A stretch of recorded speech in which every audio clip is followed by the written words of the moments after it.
Hello students, आज हम लोग बात कर रहे हैं इलेक्ट्रोस्टैटिक्स में इलेक्ट्रिक पोटेंशियल एनर्जी के बारे में। यहाँ चेक करिए कि जैसे एक मैंने Q1 चार्ज लिया है, ये पॉइंट चार्ज है और ये क्या है, ये फिक्स्ड है। ये एक पॉइंट की तरह चार्ज है और ये फिक्स्ड है। और ध्यान से देखिए, यहाँ पर एक Q2 चार्ज है, ये भी प्लस चार्ज है और ये भी प्लस चार्ज है। यहाँ देखिए, ये चार्ज है फ्री टू मूव। अब ये फ्री टू मूव है। अब Q2, ये आप यहां इस बात को समझिए, यदि इसको हम रिलीज कर दें, रिलीज फ्रॉम रेस्ट। अब यदि आप कहते हो कि इस सिस्टम में मैंने Q2 को रिलीज कर दिया, Q2 is released from rest. तो अब मुझे ये बताइए कि Q1 को फिक्स्ड रखा है और Q2 यहां इस पोजीशन पर है, तो जैसे ही रिलीज करेंगे क्या ये Q2 यहां बैठा रहेगा या उस Q1 के नजदीक जाना चाहेगा या उसके दूर हटना चाहेगा? तो ये क्या है, ये दोनों तो सेम चार्ज है, इनमें क्या लगाव होता है, अट्रैक्शन, या ये एक दूसरे के रिपल्सन शो कर रहे होते हैं? तो याद करो, same charge repel, plus minus attract करते हैं, लेकिन माइनस और माइनस रहता है रिपेल करेगा, प्लस और प्लस रहेगा रिपेल करेगा।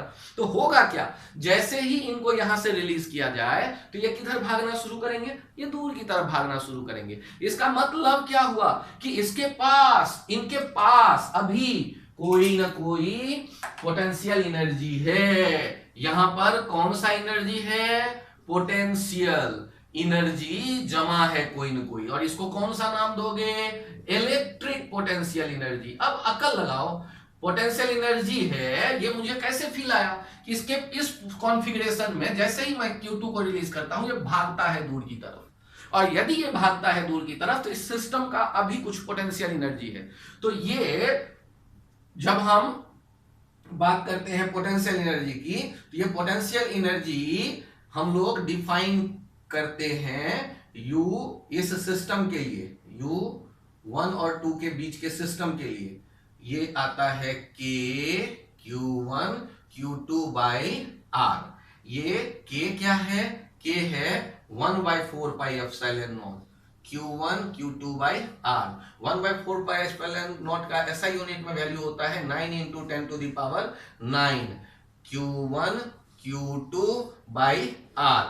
अब ये SI यूनिट में हम यदि देखें तो ये पोटेंशियल एनर्जी का एक फॉर्मूला है जिन्हें हम ध्यान रखें, और इसको डिराइव करके क्लास के लास्ट में हम देखेंगे कहां से आता है। अभी फिलहाल इसको अप्लाई करना सीखना है। तो ये 1-2 सिस्टम के लिए याद करें, ये याद करें, इनको तो याद रखें कि दो पार्टिकल के सिस्टम का ये पोटेंशियल एनर्जी होता है, ये पॉइंट चार्ज है, एक पॉइंट ये भी ध्यान रखिए, और ये कितने सेपरेशन पे हैं, R के सेपरेशन पे हैं। और तब जो यहां पोटेंशियल एनर्जी हमने लिखा है कि Q1 Q2 बाई R, ये इन दोनों के इंटरेक्शन का एनर्जी है। और यदि ये इन दोनों के इंटरेक्शन का एनर्जी है तो जब भी कभी एनर्जी होगा तो साथ में आपको एक लॉ बड़ा हेल्प करता है, और वो लॉ क्या कहता है, वो लॉ कहता है कि आप एनर्जी कंजर्वेशन के बारे में सोच सकते हैं। तो पहला एग्जांपल इसका देखिए कि आपने एक इक्विलेटरल ट्रायंगल के वर्टिसेस पे रखा हुआ देखा, ये Q1 Q2 Q3, और ये इनके बीच का डिस्टेंस है R। इन तीनों के बीच में अलग अलग डिस्टेंस है R। और आपसे कहा गया है ये इस सिस्टम का पोटेंशियल एनर्जी कितना होगा। तो सिस्टम का पोटेंशियल एनर्जी कितना होगा ये बताओ, आपसे कह दिया गया। तो सॉल्व करते वक्त आप कैसे सोचेंगे, सॉल्व करते वक्त आप देखेंगे कि सिस्टम में चार्ज कितने हैं। तो ध्यान रखिएगा, एक 1 और 2 के बीच का पोटेंशियल एनर्जी सोचिए, जितने चार्ज है उनके जो पेयर बनेंगे, हर एक पेयर का अपना अपना एनर्जी होगा, उनको इकट्ठा कर दो तो सिस्टम का मिल जाएगा। तो ये एक देखिए K Q1 Q2 by R। दूसरे वाला को चेक करिए, K Q2 Q3 by R। ये किसका किसका हो गया, ये Q2 और Q3 का। मैं इनको अलग कलर से यदि आपको इनसर्कल कर दूं, ये देखिए Q1 Q2 का आपने यहां लिखा, फिर आप देखिए ये दूसरे कलर से मैं बता रहा हूं इन दोनों का इंटरेक्शन, ये आपने यहां लिख लिया। और तीसरा चेक करिए कि यहां पर आ जाता है plus K Q3 Q1 by R। इसको मैंने ये इससे ब्लैक कलर से ही ये इनको आपने इकट्ठा होते देखा। तो ये तीन अलग अलग टुकड़ों को देखिए, वो इकट्ठा कर दीजिए तो सिस्टम का आपको पोटेंशियल एनर्जी पता चल जाएगा।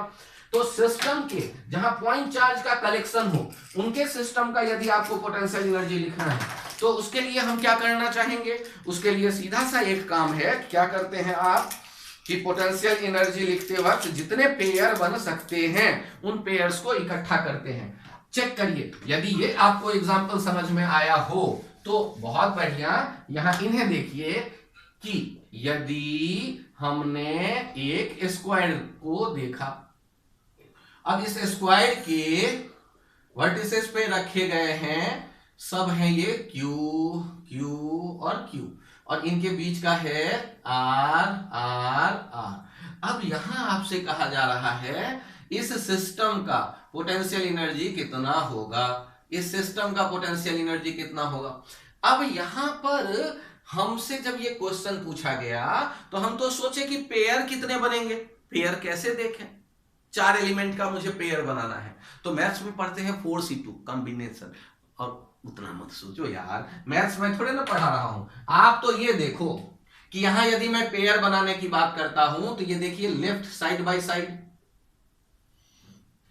इसके नीचे ये साइड बाय साइड दूसरा पेयर, ये तीसरा पेयर और ये चौथा पेयर। तो 4 पेयर, चारों पेयर के लिए आप क्या लिखने वाले हैं, इसको सोच करके देखिए।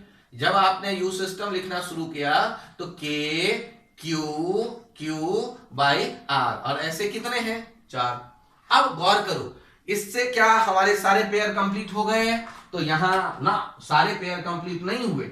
आप यहां देख रहे हैं कि ये जो पेयर है डायगोनल के अलोंग, इसको आपने कहां कंसीडर किया? तो ये हो जाएगा k q q by r root 2। Sir ये आर रूट 2 कैसे मिला आपको? ध्यान से देखो, ये है राइट एंगल ट्रायंगल, तो बेस और परपेंडिकुलर दोनों आर है, तो हाइपोटेनस कितना हो जाएगा? R root 2। और वैसे भी आप लोग जानते हो ना कि यदि स्क्वायर का 2 साइड है, सारे साइड है आर आर, तो डायगोनल होता है आर रूट 2। तो ये डिस्टेंस कितना है दोनों के बीच? Are root 2। के क्यू क्यू, दोनों क्यू है इसलिए। और ऐसे कितने पेयर बनेंगे? तो एक पेयर यहां भी तो दिख रहा है, चेक करिए, एक पेयर ये भी है, तो इनको आप क्या करने वाले हो? डबल। तो ये आ जाएगा आंसर इसके लिए। अब ये इसमें थोड़ा सा चेंज करके देखिए, आपके सामने यदि कभी ऐसा हुआ कि नेक्स्ट एग्जाम्पल में हमने 3 चार्जेस को देखा, 3 चार्जेस को देखा, लेकिन ये इक्विलेटरल ट्रायंगल के वर्टिसेस पे हैं, लेकिन एक तो है प्लस क्यू, दूसरा भी है प्लस क्यू, और तीसरा माइनस क्यू है। तो अब जब हम यू सिस्टम लिखने की सोचेंगे, यहां कहा गया कि यू सिस्टम कितना है, आप बताओ। तो सबसे पहला काम करिए, यदि यू सिस्टम पूछा गया है तो सॉल्व करते वक्त देखिए, यू सिस्टम लिख रहे हैं आप, यदि यू सिस्टम आप लिख रहे हैं तो पेयर, पहला पेयर सोचो, पहला पेयर घेरो और उनका एनर्जी लिखो। जैसे इन दोनों पेयर का एनर्जी कितना हो गया? ये हो जाएगा k q q by L, क्योंकि एल लिया है इनके बीच का डिस्टेंस। चलिए दूसरा वाला देखिए, ये जो है एनर्जी है, फोर्स में माइनस के साइन को हम हटा करके force k q one q two by r square लिख देते हैं, और माइनस के बदले फोर्स का डायरेक्शन आंखों से देखते हैं, या तो दोनों नजदीक आ रहे होते हैं या दूर जा रहे होते हैं। लेकिन जब आप एनर्जी की बात करेंगे तो माइनस छोड़ नहीं सकते, प्लस और माइनस जिनके जो साइन है उस साइन के साथ लाके यहां रखेंगे। तो जैसे नेक्स्ट वाला टुकड़ा देखिए, के एक क्यू और दूसरा माइनस क्यू, इनके प्रोडक्ट है बाई एल, और तीसरा वाला टुकड़ा देखिए के, तो ये दूसरा टुकड़ा हो गया K Q into minus q by L. और आप जानते हैं प्लस माइनस माइनस होता है, बचपन में पढ़ा होगा, तो ये माइनस यहां चला आएगा। और अगला चेक करिए, K minus Q into Q by L. अब आप फिर से एक नजर देखिए, K Q square Q into Q, Q square by L, minus K Q square by L. Minus K Q square by L. अब आप यहां क्या देख रहे हैं, ये जो है ये दो तो कैंसिल आउट हो गए, एक minus K Q square by L बचा रहा, ये सिस्टम का टोटल पोटेंशियल एनर्जी हो गया। तो हम लोग पोटेंशियल एनर्जी लिखते वक्त कोई ज्यादा स्ट्रेस ना लें, एक फॉर्मूला है और उस फॉर्मूले की एक लिमिटेशन है, ये पॉइंट चार्ज के बीच में आप अप्लाई करते हैं, ये ध्यान रखिएगा। और किस कंडीशन में यूज होगा मैं चर्चा करूंगा। और एक मान लेते हैं कि जब वो दोनों चार्ज इनफाइनाइट पे थे, ये पूरी दुनिया मानती है कि पॉइंट चार्ज जब इनफाइनाइट होते हैं तो ये दोनों चार्ज आपस में इंटरैक्ट नहीं करते हैं, तो उस कंडीशन में पोटेंशियल एनर्जी जीरो। और वैसे भी फॉर्मूला आप लिखो कि Q1 Q2 by are, are infinite कर दोगे तो जीरो आ जाएगा। तो वो ध्यान रखिएगा, उसमें एक कंडीशन छुपा हुआ है, वो पूरी दुनिया उसे मान के चल रही है कि ये इनफाइनाइट सेपरेशन पे जब दो पॉइंट चार्ज होंगे तो उसमें कोई इंटरेक्शन नहीं है। सोचो ना, एक स्प्रिंग है, उसको जब तक दबाओगे नहीं तब तक वहां एनर्जी छुपा थोड़े ना दिखेगा, या स्प्रिंग को खींचोगे नहीं तब वहां एनर्जी छुपा थोड़े ना दिखेगा। तो जब नेचुरल लेंथ में होता है वहां हम जीरो मानते हैं, वो यूनिवर्सल एजम्पशन है। और यहां पर हम इलेक्ट्रिक पोटेंशियल एनर्जी में क्या कह रहे हैं कि दो पॉइंट चार्ज जब इनफाइनाइट सेपरेशन पे है तब ऐसा हम करते हैं कि उनका पोटेंशियल एनर्जी जीरो मानते हैं, और तब जब वो आर सेपरेशन पे होते हैं Q1 Q2 तो उनका पोटेंशियल एनर्जी कैलकुलेट होकर के आता है कि Q1 Q2 बाई आर। अब जितने पेयर में आप देखो क्वेश्चन कितने आराम से बदल जाता है, आप पेयर देखेंगे, उनके प्लस माइनस देखेंगे और उनके रिजल्ट बदलते देख सकते हैं। जैसे देखिए मैंने केवल हल्का सा क्वेश्चन चेंज किया, एक नया आपके सामने प्रकट हो जाएगा। ये माइनस क्यू और ये प्लस क्यू। अब सोचते हैं कि सिस्टम का पोटेंशियल एनर्जी क्या होगा। ये हमने क्या किया, दो पॉइंट चार्ज क्या कर दिए, निगेटिव ले लिए, और एक पॉइंट चार्ज पॉजिटिव ले लिया। तो पेयर देखना शुरू करो। पहला पेयर जब आप सॉल्व करते वक्त यू सिस्टम लिख रहे हैं तो पहला pair k minus Q into minus q by r, फिर या एल है लेंथ तो ये एल, ये पहला हो गया। दूसरा टुकड़ा देखो के, ये इन दोनों के बीच का के minus Q into plus Q, तो प्लस तो लिखने की हैबिट है तो लिखो, नहीं लिखेंगे तब भी वो प्लस क्यू बाई एल। और अगला फिर के plus Q into minus q by L. अब सोच करके देखो कि हम जो मैथमेटिक्स बचपन में पढ़ते थे, माइनस माइनस क्या हो जाता था, प्लस के Q square by L, plus minus minus हो जाता था minus K Q square by L, plus minus minus हो जाता था के क्यू स्क्वायर बाई एल, और यहां पर कितना फिर से निकल करके आ गया K Q square by L. तो हम लोगों ने क्या देखा, हम लोगों ने देखा कि यदि चार्ज का यहां बदल गया सिस्टम, लेकिन वो पोटेंशियल एनर्जी वही आया जो पिछले वाले एग्जांपल में था। तो इस तरह हम पोटेंशियल एनर्जी पॉइंट चार्ज का लिखना सीख गए। अब यदि यहां थोड़ा सा मैकेनिक्स यूज करके क्वेश्चन को लाने की कोशिश करो, यदि मैकेनिक्स, तो मैकेनिक्स में हम लोगों ने देखा था यूज किसका, use of conservation of energy, use of conservation of energy, इसको शॉर्ट में लिख देने वाले हैं COE।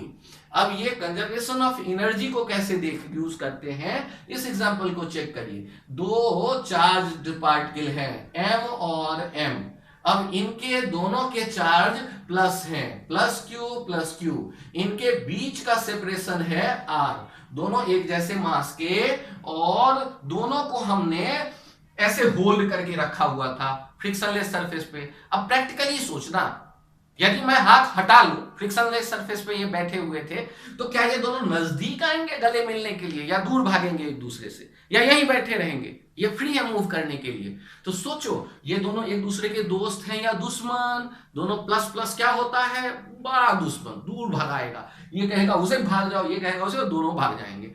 अब यदि ये भागेंगे, रिलीज्ड फ्रॉम रेस्ट,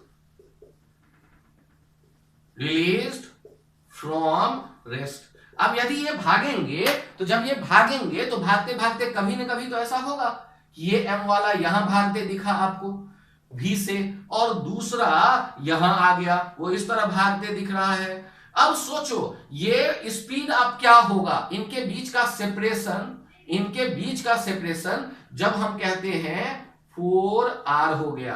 तो बताओ इनका वेलोसिटी क्या होगा। तो सोचो कैसे डिसाइड करें। पहले तो देखिए ये v ही होगा, हम ये कैसे डिसाइड करें। तो रेस्ट से जब रिलीज किया, तो इनका शुरू का मोमेंटम क्या था, मोमेंटम mv 0। जैसे एक पटाखा रहता है और फूटता है दो बराबर टुकड़ों में, तो एक टुकड़ा इधर जाएगा तो क्या दूसरा उसके पीछे पीछे आएगा या अपोजिट जाएगा। तो आप खुद याद करो ना, पटाखा फूटता है तो ऐसे नहीं भागता, ऐसे भागता है, एक टुकड़ा इधर एक टुकड़ा इधर। तो वहां क्या कंजर्व होता है, मोमेंटम mv। दोनों यदि बराबर मास के हैं तो दोनों का स्पीड एक जैसा होगा। तो वही कहानी, ये शुरू का मोमेंटम 0 तो बाद का 0 तभी होगा जब ये mv और mv सेम हो, अपोजिट डायरेक्शन में सेम हो। तो अब ये v कैसे मिलेगा हमें, तो उसके लिए बस छोटा सा आइडिया यूज कर रहे हैं, क्या, बाय कंजर्वेशन ऑफ एनर्जी। अब यहां क्या लिखेंगे, u initial plus k initial, किसका मतलब mechanical energy initial equals to mechanical energy final. मतलब काइनेटिक और पोटेंशियल का जो सम है उसे कहते हैं मैकेनिकल एनर्जी। कोई एक्सटर्नल फोर्स ऐसा नहीं है जो एनर्जी सिस्टम का छीन के भागे। तो जब कभी ऐसे सिचुएशन में एनर्जी कंजर्वेशन सोचते हैं तो एक तो रास्ता ये होता है कि गेन इन एक रास्ता तो ये होता है मैकेनिकल एनर्जी कंजर्व। और मैं हमेशा यही कहता हूं कि आप इसे फॉलो करिए ग्रेविटेशन और इलेक्ट्रोस्टैटिक्स में, के फाइनल और यू फाइनल, इनका सम यू इनिशियल के फाइनल। अब के इनिशियल, अब यू इनिशियल कैसे लिखोगे, के क्यू स्क्वायर्ड बाय आर, और के इनिशियल क्या लिखोगे, 0 प्लस 0। अरे सर 2 0 क्यों, ए भाई दोनों नहीं चल रहा इसीलिए। अब फाइनल पोटेंशियल एनर्जी कितना, के क्यू इंटू क्यू, के क्यू स्क्वायर्ड बाई कितना सेपरेशन हो गया है 4r। काइनेटिक एनर्जी कितना, तो एक वाले टुकड़े का हाफ mv स्क्वायर और दूसरे वाले का भी हाफ mv स्क्वायर। तो हमारे पास दो इक्वेशन आ गए, ये एक इक्वेशन आ गया, v अननोन है निकल के चला आएगा।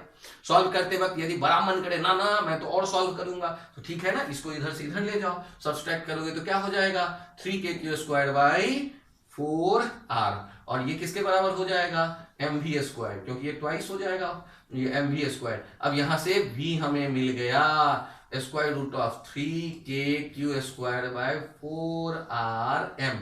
तो ये हम लोगों का रिजल्ट है। अब इसी में यदि मैं क्वेश्चन बदलना चाहूं तो बहुत आसान काम है, 2 मिनट का काम है। सोचो यदि ये एक मास होता m, ये मास होता m और ये मास होता 2m, और तब रेस्ट से रिलीज किया जाता, ध्यान दीजिए मास मैंने केवल बदल दिए हैं, एक जो है थोड़ा सा बड़ा मास है और एक छोटा मास है, और इनको रिलीज कर दिया। तो जैसे ही रिलीज कर दिया तो भागेंगे तो जरूर। अब ध्यान दीजिए, आपको यदि 2m मास वाला भी स्पीड से भागते दिख रहा है तो m मास वाला, आप ध्यान से देखो स्पीड किसका ज्यादा होगा, क्या दोनों के एक जैसे स्पीड होंगे, क्या दोनों के मास एक जैसे हैं। तो आप कंजर्वेशन ऑफ मोमेंटम सोचो, शुरू में रुका हुआ है तो नेट मोमेंटम सिस्टम का 0, एक्सटर्नल कोई फोर्स है नहीं, तो ये जब भाग रहे होंगे ऐसे भी तो सोचो ना यार, दोनों पे एक जैसा फोर्स लग रहा है, और एक खाते पीते घर का थोड़ा मोटा ताजा है, एक हल्का फुल्का है, तो हल्का फुल्का तो तेजी से भाग लेगा, उसका एक्सलेशन ज्यादा होगा, F/m, m जिसका कम एक्सलेशन ज्यादा तेजी से भाग लेगा, और जो भारी वेट ज्यादा है धीरे धीरे भागेगा यार। तो ये देखो इससे इसका ये है 2m और स्पीड मैंने माना भी, तो जो है मास m उसका स्पीड क्या होगा, उसका स्पीड होगा 2v, जितना मास कम है ना m, 2m से ये m हो गया मास, हल्का फुल्का उसका स्पीड डबल होगा। ये सिंपल लॉजिक। और मोमेंटम देखो m into 2v, 2m into v बराबर हो गया नेट 0, ऐसे भी सोच सकते हो। अब बताओ कि ये v कितना होगा, क्वेश्चन यहां तक था। अब यदि रेस्ट से रिलीज किया साइमल्टेनियस एक साथ दोनों को, ये नहीं कि एक को पकड़ के बैठे हैं, दोनों को एक साथ, तो दोनों के पास काइनेटिक एनर्जी आया। तो आप सॉल्व करते वक्त क्या लिख देंगे, छोटा सा लाइन लिखिए, by COE conservation of energy. ये क्या लिखेंगे, u initial plus k initial equals to u final plus k final. यही रास्ता होता है सबके लिए। u इनिशियल कितना हो गया, kq square by r, k initial कितना हो गया 0 प्लस 0, बाद में u फाइनल देखिए kq स्क्वायर बाय 4r, और यहां q सेम है ध्यान देखिएगा, और kinetic energy half 2m into v square plus half m into 2v का स्क्वायर। अब यहां से चेक करिएगा, ये राइट साइड में के क्यू स्क्वायर बाय आर लेते जाते हैं, तो ये के Q by square by 4r, right side से लेफ्ट साइड ले जाएंगे तो सॉल्व करके लेफ्ट साइड में कितना आ जाएगा 3 के क्यू स्क्वायर बाय 4r, और राइट साइड में बचा कौन, यहां देखिएगा 2mv स्क्वायर बाय 2, ये हो 4mv square by 2, 6mv square by 2, 3mv square, और यहां से v निकल के चला आया, 3 भी कैंसिल आउट हो गया, अंडर रूट के क्यू स्क्वायर बाय 4r। तो इस तरह हम लोग वेलोसिटी देख रहे हैं, तो कोई मुश्किल काम नहीं है, ये काम आसान है यदि हम सीख गए तो पोटेंशियल एनर्जी का ये यूज हमारे काम का है, और कंजर्वेशन ऑफ एनर्जी ऐसे सोचा जा सकता है। इसी में थोड़ा सा यदि अलग अंदाज में देखिए, ये एक साथ 3 पार्टिकल को यदि सिमेट्रिकल कंडीशंस में रिलीज कर दिया जाए, तो 3 पार्टिकल को रिलीज करेंगे ना सिमेट्रिकल कंडीशंस में, और ये तीनों के चार्ज एक जैसे हैं, तो क्या लग रहा है तीनों के बीच का सेपरेशन आर आर आर है। तो जब इनको ऐसे रेस्ट से रिलीज करेंगे तो बताइए, ये जो ऊपर वाला चार्ज है, ऊपर वाला चार्ज किधर भागना चाहेगा, तो एक फोर्स इधर लग रहा है, एक फोर्स इधर, ये इधर भागना चाहेगा। उसी तरह इनके जो 2 फोर्स लग रहे हैं उनके बीच में ये इधर भागेगा, इन पे जो 2 फोर्स लग रहे हैं उसके बीच में इधर भागेगा। तो सब जो ऐसे दूर हटेंगे तो कभी ना कभी ऐसा टाइम आएगा कि जब ये Q यहां पहुंच गया, ये यहां पहुंच गया और ये यहां पहुंच गया, और उस समय जो इनके बीच का डिस्टेंस है वो अब बढ़ गया, उस समय इनके बीच का डिस्टेंस है वो बढ़ गया, और अब एक साथ तीनों भागना शुरू किए, तीनों का मास एक जैसा था, इनके डिस्टेंस अब हम देख रहे हैं क्या हो गया है, मान लो कह दिया गया कि ये डिस्टेंस हो गया है 2r 2r 2r, सिमेट्रिकली होगा, इक्विलेटरली दिखेगा। अब बताना है कि ये v कितना होगा, तो इनके लिए भी सोचने का रास्ता कोई नया नहीं, वही लिख दो सॉल्व करते वक्त, क्या by conservation of energy U initial plus K initial equals to U final plus K final. ध्यान से देखिए, 3 पार्ट के लिए जैसे का लिखना आप सीख चुके हैं, के क्यू स्क्वायर्ड बाय r, और ऐसे हैं 3, काइनेटिक 0, और ऐसे हैं 3, U फाइनल कितना, के क्यू स्क्वायर बाय 2r, और ऐसे हैं 3, और काइनेटिक एनर्जी कितना, हाफ mv स्क्वायर सिमेट्री से, और ऐसे हैं 3। अब ध्यान दो यार, 3 तो हर एक जगह है, कैंसिल आउट हो गया, K Q square by r minus K Q square by 2r equals to mv square by 2। अब यहाँ पर चेक कर लीजिए, ये हो जाएगा k Q square by 2r equals to mv square by 2, 2 cancel out हो गया, v का वैल्यू हमें पता चल गया, v का वैल्यू कितना, के Q square bye m into r। तो इस तरह हम लोग सारे क्वेश्चन सॉल्व कर सकते हैं। तो हम लोग इस कंजर्वेशन ऑफ एनर्जी को यूज करने के लिए तैयार हैं पॉइंट चार्ज के लिए। 2 मिनट में ये देख लें कि आखिर ये रिजल्ट आता कैसे है, तो इसके लिए क्या तरीका है, तो बाय डेफिनेशन यहां देखिए Q1 को मैंने फिक्स्ड किया, ये Q2 को यहां देख रहे हैं R1 डिस्टेंस पे, और ये फिर इसको यहां से यहां ले जा रहे हैं R2 डिस्टेंस पे, और इस जगह से इस जगह जो मूवमेंट के में वर्क डन हुआ है, work done by conservative force, ये कैसे कैलकुलेट करेंगे, F डॉट dr, F कौन सा, कंजर्वेटिव। तो हम लोग देख रहे हैं F कंजर्वेटिव कितना है, के Q1 Q2 by r square, ऐसा बीच में किसी पॉइंट के लिए हम देख लेते हैं r दूरी के लिए, और साथ में dr, और दोनों एक ही डायरेक्शन में हैं, cos 0, और इंटीग्रेट कर देते हैं, तो work done by conservative force हमें दिखने लगा के Q1 Q2 by r square integrate होके हो गया -1 बाय r, कहां से कहां तक आएगा, ये 1 बाय r स्क्वायर का इंटीग्रेशन हो गया -1 बाय r, r1 से r2 तक, और आपको work done by conservative force के Q1 Q2 bye R1 minus के Q1 Q2 बाय R2 दिखने लगा। अब ध्यान से देखिए डिफिनीशन क्या है, डिफिनीशन है change in potential energy negative of work done by conservative force, U final minus U initial equals to minus of k Q1 Q2 bye R1 minus के Q1 Q2 बाय R2।